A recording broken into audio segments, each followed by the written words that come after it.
এটা আপনারা জানেন যে বাংলাদেশে 50 বছরে 1972 সালে দেশ স্বাধীনের পরে জাসদের যে একটা রাজনৈতিক উত্থান হয়েছিল মেধাবী তরুণদের নেতৃত্বে, তার পরবর্তী সময়ে গণ অধিকার পরিষদ একইভাবে বলা চলে যে তরুণদের নেতৃত্বে বাংলাদেশে একটা প্রতিকূল সময় ফ্যাসিবাদী শাসনকে চ্যালেঞ্জ করে রাজনৈতিকভাবে তার যাত্রা শুরু করেছিল। এই পথ চলায় আমাদের মধ্যে যারা আমাদের সাথে ছিল অনেকেই বিভিন্ন প্ল্যাটফর্মে আছে, অনেকে আমাদের সাথে আছে, অনেক অন্যান্য প্ল্যাটফর্মও গঠন করেছে এই গণ অভ্যুত্থানের পরে। আর এই গণ অভ্যুত্থানের পরিচিত মুখ নেতৃবৃন্দ অনেকে মিলে তারা এনসিপি একটি দল গঠন করেছে। সেখানেরও প্রায় 60% সহকর্মী আর টপ লেভেলের একেবারেই টপ টু বটম শীর্ষ পর্যায়ের বেশিরভাগ নেতৃত্বই আমাদের সাথে একসময় ছিল। তাদের সাথে আমাদের প্রতিনিয়তই আলোচনা হয়, কথা হয়। তারাও যেহেতু তরুণ আমাদের সহকর্মী ছিল, আমরা তাদেরকে বিভিন্ন সময় পরামর্শ দিয়েছি, আলাপ আলোচনা করি যে তরুণদেরকে একসাথে থেকে কিছু করতে হবে। বিকল্প কিছু করতে হলে ভাগে ভাগে থেকে এত দোকান খুলে ভালো কিছু করা যায় না। তো তারা বয়স অল্প, তাদের ম্যাচুরিটি কম, অল্প সময় রাজনৈতিক পরিপক্কতা, যার ফলে হয়তো আলোচনাটি আগায় নেই, সামনে আগাতে পারে। তবে গণ অধিকার পরিষদ যেহেতু একটি নিবন্ধিত রাজনৈতিক দল এবং আগামী সংসদ নির্বাচন যেহেতু একেবারেই সন্নিকটে ফেব্রুয়ারিতে, কাজে এই মুহূর্তে এখন আর কারোর সাথে জোট করার বা একীভূত হওয়ার খুব বেশি সুযোগ নাই।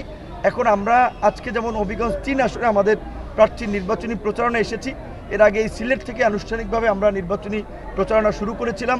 এর পরে আমরা বিভিন্ন সময় উত্তরবঙ্গে, দক্ষিণবঙ্গে, এখন মূলত আমরা আমাদের প্রার্থীদের নির্বাচনী গণসংযোগ প্রচারণা নিয়ে ব্যস্ত আছি। তবে ইতিমধ্যেই অনেক দল থেকে বিভিন্ন পর্যায়ের নেতৃবৃন্দ আমাদের সাথে যোগাযোগ করেছে, তারা নির্বাচন করতে চায় আমাদের সাথে থেকে, এবং আমরা তাদের মধ্যে যাদের এলাকায় অবস্থান আছে তাদের বিষয়টা বিবেচনা করছি। এনসিপি থেকেও কিছু নেতৃবৃন্দ আছে, তারা আমাদের সাথে আসবে। আমরা যেই মুহূর্তে দাঁড়িয়ে আছি, এই মুহূর্তে বা এই সময়ের মধ্যে দুটো নির্বাচন করার বাস্তবতা নেই। দুটো নির্বাচন করতে গেলে যেই সময়ের প্রয়োজন, প্রশাসন সহ সরকারের যেই প্রস্তুতি প্রয়োজন, সেটিও এই মুহূর্তে নেওয়া সম্ভব হচ্ছে না। এবং এখন যদি এই ফেব্রুয়ারির নির্বাচন কোনোভাবে পেছায়, তাহলে দেশ একটা বড় ধরনের বিপর্যয়ের মধ্যে পড়বে। কাজেই আমরা যে কোনো মূল্যে আমরা চাই ফেব্রুয়ারির প্রথম সপ্তাহেই জাতীয় নির্বাচন হোক, এবং তারই অংশ হিসেবে সরকার এবং নির্বাচন কমিশন যেটা আগে থেকে বলেছে ডিসেম্বরে তফসিল, আমরাও চাই ডিসেম্বরে তফসিল হোক। আমরা সবাই এখন নির্বাচনী প্রচারণার মধ্যে আছি, জাতীয় নির্বাচন, এবং ওই জাতীয় নির্বাচনের সাথে একইভাবেই একই সাথে আমরা এই জুলাই সনদকে একটা আইনি ভিত্তি দেওয়ার জন্য কিংবা গণভিত্তি দেওয়ার জন্য যে গণভোটের দাবিটি, সেটি আমরা জাতীয় নির্বাচনের সাথে একই সাথে করার জন্য অনেকগুলো দল একমত হয়েছি, এবং আমরাও মনে করি এই মুহূর্তে সেটি করাই হচ্ছে অধিকতর যুক্তিসঙ্গত। এই মুহূর্তে দুটো নির্বাচন, একটি গণভোট, একটি জাতীয় নির্বাচন, আলাদাভাবে করার বাস্তবতা নেই। মোনালিসা হেভি ফ্লো 15 পিস প্যাকেটের সাথে 8 পিসের একটি প্যাকেট একদম ফ্রি। না, জুলাই সনদ এই 84টি প্রস্তাবের বিষয়ে জাতীয় ঐক্যমত্য কমিশন সমস্ত রাজনৈতিক দলগুলোর উপস্থিতিতে আলাপ আলোচনা করে চূড়ান্ত হয়েছে। এখন ধরেন বেশ কয়েকটি প্রস্তাবে বিশেষ করে আপনার কোনো দল নোট অফ ডিসেন্ট দিয়েছে।